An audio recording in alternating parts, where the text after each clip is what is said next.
shootout. Did you feel as calm this time, and does it feel like having a built-in advantage with St. Clair back there? I think so.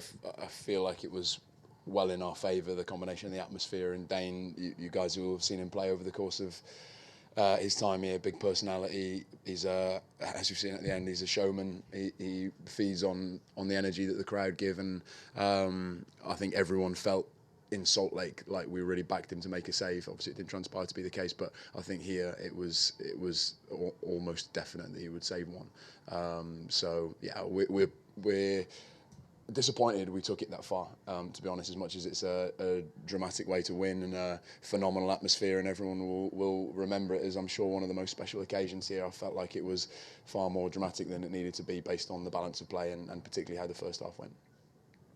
Just how great does it feel in your first year, the way you guys have caught fire at the end of the season, now advancing to the second round for you? Just how does this moment feel for you right now? Yeah, I'm really pleased. Obviously, I'm keen not to get complacent. I feel like we've got the group to a point where we feel like we can compete with anyone. I feel like we've done collectively a really good job in that sense in a really short space of time to bring, as I've said previously, this third iteration of this group this year together so quickly to be such a cohesive team, a team that's very difficult to play against. So I'm really pleased in that sense, but I want to go again. I feel like the group is in such a place, and everyone will look at that Galaxy game as a game that we can win. We can certainly compete with them based upon what I've seen so far. So I'm satisfied, but certainly not getting ahead of myself.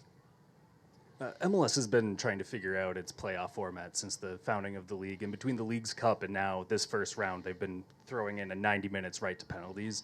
It's obviously worked in your favor this round, but overall, how do you feel about cutting that 30 minutes of extra time out? It's difficult to say. I'm standing here, sort of the beneficiary of that format, and I know it's brought real drama and real tension that I suppose as a fan, if you've come to that game tonight, that's not one that you're forgetting. I know there's a real appetite for games finishing in that way. So from a sort of fan experience, spectacle perspective, I can certainly see it. Players at this stage of the season, they're tired. Obviously, there's a shift sort of globally toward being sensible with extra time in cup competition. So I can also see it from that perspective. So yeah, without sort of picking it apart in my brain too much, I'm pretty happy with it today for sure. And then just bringing it back to today, you left 3 subs unused, and obviously it being in the, this is your decision to make, right? Was there any sort of consideration of bringing in additional fresh legs for that shootout? Well, yeah, typically we do. I think we're one of the more active benches, I would say. I'm always one of those coaches that's minded to make changes from multiple perspectives. How can we freshen up from a defensive perspective? How, as that game opened up, could we get players on the pitch that could really hurt the opposition on the counter-attack? But admittedly, it was, I think, because of the penalty shootout, because of the balance of play over 3 games, it was quite a difficult set of circumstances to navigate from the bench, because there were a couple of minutes where you felt like we could go on and win it quite comfortably. They had a couple of minutes where you felt like we'd probably be better off shutting shop and trying to restrict the spaces that seemed to be opening up. So I felt like from a coaching perspective it was a tough one, hence why we made pretty balanced decisions with the subs and opted for 2 rather than the sort of normal 4 or 5 that we would have used. And I'd also say the state of the game was pretty unique in that second period, where they've put every attacking player they possibly could on the pitch without much structure or shape, so it was difficult to throw players on with a very concrete idea of what solution we could help them provide. So yeah, I feel in hindsight it was probably the most balanced way we could have approached it. We saw Longwane pushed really far forward on the right-hand side, and especially from goal kicks, we saw Carlos Harvey up there as well. What were you hoping to take advantage of with that and down the right-hand side? Yeah, it was just based upon how we'd read a couple of the situations in the first game. We felt like there would be certain situations where it would be to our advantage to get Bongi much closer to Kelvin and use Carlos much higher up the pitch, and that sort of applied mostly in those situations at goal kicks, but you also felt like in general play it also gave us a real dynamism on that right hand side, particularly with Carlos in the first half. And as you guys well know, Bongi is is a bit of a project on that side. He much prefers to play closer to the front, so as we've done all season, we're trying to almost tailor the roles to the players' strengths at the moment. And although Bongi is someone that we're really trying to develop in all senses, I feel like tonight was a good example of him when he was at his best, sort of doing the role in Bongi's way of doing it, and we wanted to give him the freedom to do that. One particular scary moment of trying to play out the back with Carlos Harvey and Bongi, Is that by design, or The would you like? scariness is not by design at all, no. But we've wanted to edge toward a team that can strike that balance better between having more control possession and counter-attacking and playing with a really good rhythm. We've obviously got players in our team that are very goal-orientated, so I've wanted to embrace that as opposed to try and become a team that is too passive with the ball. We're a team that can play a really good rhythm of the ball, but I feel like over the course of this last 10 games we have really evolved in terms of how we look in the first third, how we can bring a team on top of us and then attack very quickly through them. And I think in the first half you saw that really well, second half less so. But with that comes moments like the chance that they created off Will Trapp's turnover when we were in Salt Lake, a couple tonight. But I think the risk is probably balanced with the reward, and I feel like if you were to take all those instances over the course of the game, you'd have seen us make some good chances through that. Both goals looked like they came from fortunate or heavy touches from the person who assisted them on both sides. Can you just walk us through both goals, what you saw? To be honest, I haven't got a very obvious picture of ours in my mind, but obviously I know it was a really good finish on a big day for Rosales, who's had a baby today. It was going to be 50-50 as to whether he was going to play or not. Hence why everyone was so pleased when there was a sense of it's got to be the day that he scores his first goal, because for those of you who've watched us over the course of the year, he's a player that gets in those situations over and over and over, and he's been such a good player for us, but has yet to score. So I think it was written tonight, really. So I've got the finish in mind, but not much else from that one. Their goal is a consequence of the number of attacking players that are very crafty between the lines that they have on at that point in time. It felt like we looked very passive as they progressed through the pitch, but it's partly because every play you felt that you were going to jump out on and press at that point was one that could beat you 1v1, and I think that led to the caution and how passive we looked on that goal, which was disappointing because I think it was one of the rare opportunities they really opened us up. So I'd go back to pointing to the fact that that was a point where they'd gone all in on attacking players, and it was a tough situation for us to deal with. Is it frustrating at all now knowing you have to wait, I believe, 3 weeks to play again with such momentum that you guys have built up? Yeah, I've got to say it's strange because you feel like you're hitting the climax of the season and we've got real rhythm, and I'm sure Galaxy feel exactly the same way. I'll as I have done in these situations where the schedule feels a little bit off, try and take it as a positive, give the lads some time off, and then try and help the group continue to evolve. I do feel like we probably more than them as a team that's much earlier in their evolution will probably benefit from the training time. I would say I felt like every time we've had big chunks of training, what you see on the other side is a better version of the team that went in. So I feel like we'll approach it that way, but there is some frustration for sure. Coach, felicidades. Un buen partido en el primer tiempo. Faltaron la forma de la definición. El equipo llegó y no hubo definición a la hora de llegar al largo. ¿Cómo concentrar el equipo para que los 90 minutos se jueguen de esa forma, igual al primer tiempo?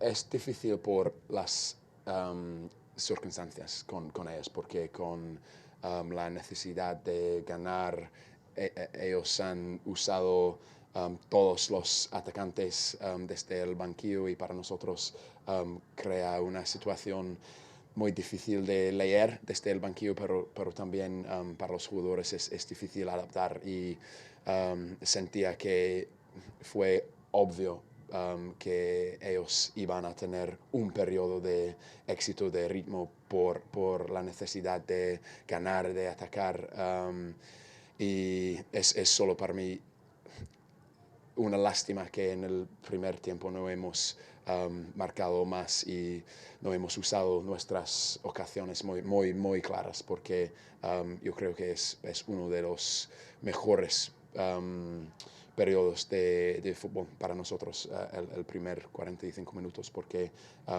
controlamos el partido sin el balón, pero también creamos mucho, y eso es el equipo que quiero que avance en el futuro. You said the first half was one of the best stretches. What were you unhappy with in the second half? Oh, it wasn't. I felt like there was an inevitability around them having a period of the game where they were difficult to play against, because just the nature of sort of how we look at our best, where we're very tight, very compact.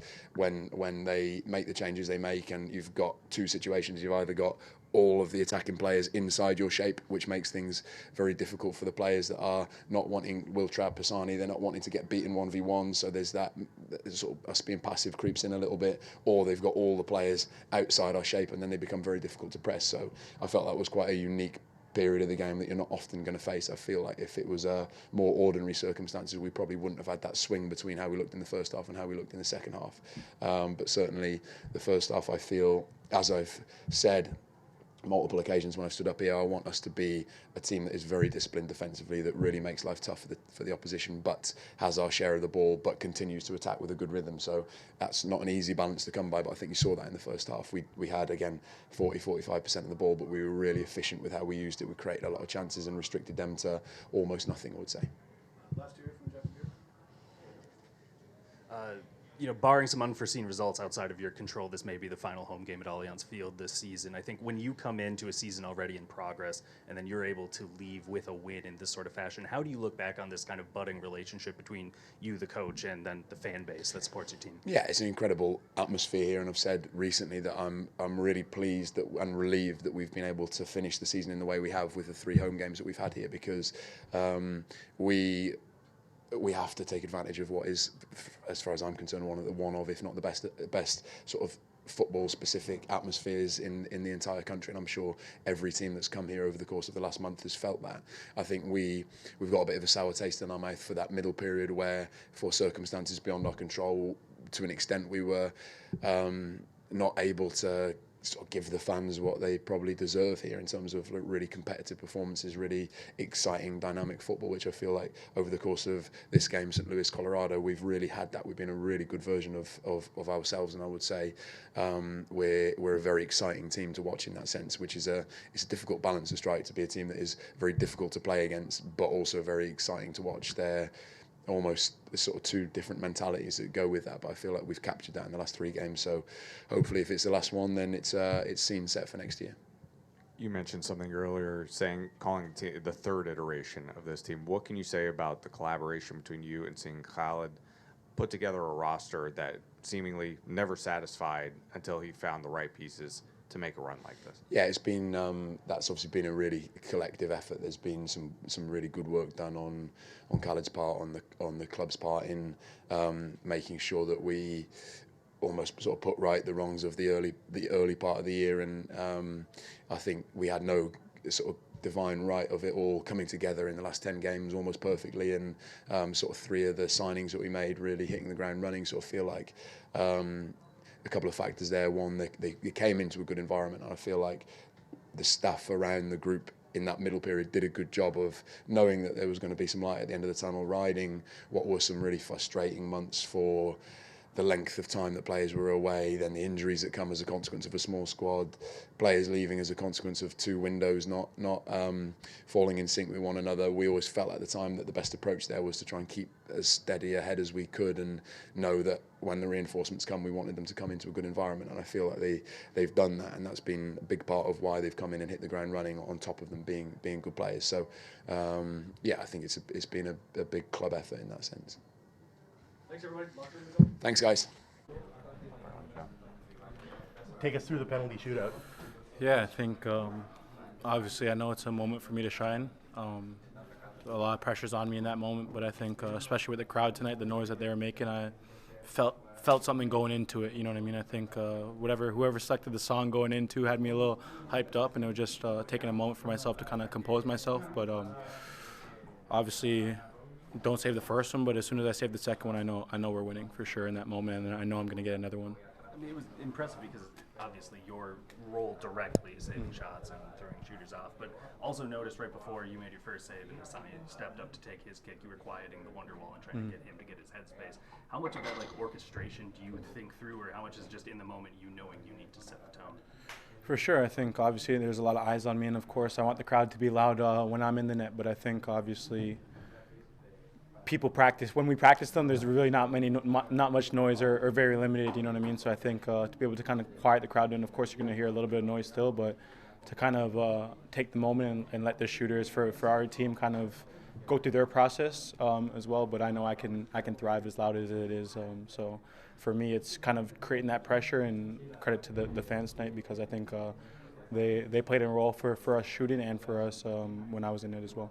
Coach Ramsey was talking about how Bonnie is kind of playing an experimental role on that side of the field and having to drop back from time to time. How much do you try to help him and direct traffic from where you are to make sure he's in the right spot? Yeah, I'm sure if you ask him, he probably hears me screaming at him for majority of the game to make sure he's in the right spot. But credit to him, because obviously he's being asked to be on the last line when we have the ball, and then obviously he's part of the back line when we don't have the ball. So obviously it's a lot of running for him, but he's more than capable, and credit to him because he hasn't complained once about it. But I know when I yell at him, it gives him a little extra motivation to get those 5 extra yards. And how much does it mean to you and this group to be moving on to the second round now, given the way you guys have played this last month and a half, really? For sure. I think we're definitely happy, but we're not satisfied as well. We know that we can go to Galaxy and go there and get a result and continue to move on. I think in this moment, it wasn't just about making the playoffs for this team or winning, getting out the first round. If we're going to do it, let's go all the way. We also Lake had the ball in the net a couple of times that didn't count. Does it mess with your head to have to pick the ball out of the net even if it doesn't end up counting? Not at all. I think especially the first one, as soon as it goes in, I know that guy's in an offside position. So I was even yelling at Tori to get to the VAR because I knew that in that moment it was offside. And then when I slip and the ball goes in, you definitely have a sigh of relief in that moment. But obviously, I know as well going into it, it's about the next action. Whether I make a save or whether the ball goes in, I always got to be ready for the next play. Is there anything, I mean, MLS, you've been in several shootouts at this point in all competitions, but also having that experience in the Copa America this summer as well, does that kind of help with just a different atmosphere, different sort of gamesmanship tactics? MLS definitely helps because most of these guys speak English versus Copa America. I don't know how great those English, how great of English speakers they are, but yeah, I think tonight the crowd, I think I kind of gave them a different look in as well, because in the first game I kind of said a couple things, but I kind of focused on it. But I think when you play it again 5 days later, you kind of had to. Everyone starts thinking about it more. Am I going to dive the same way? Is he going to shoot the same way? Do I switch up where I'm comfortable going? So I think it creates a lot more room for me to create a lot more doubt in their mind, and that's kind of what I tried to focus on. St. Clair, congratulations. Tonight, it raises a new superhero right here in Minnesota. It's called the Man of the Night, like a Batman. How do you feel about that? Yeah, definitely an honor. I think first and foremost, we moved on, so definitely proud of that. Obviously, you probably don't want the goalie being man of the match too many times, but when my name's called upon, the guys in front of me know that I'll be ready. Frustrating and all that, to wait 3 weeks to play again, given the way you guys have been playing? A little bit, but it's better than the team having to play while I'm away on international duty, so we'll take that. But I think it's definitely something that the league needs to look at in terms of when they can kind of squeeze these games in or going on. Obviously, it's difficult with the national and the international break being at that time. So hopefully, I'm looking to kind of take my form over there and play in 2 games and move on over there as well.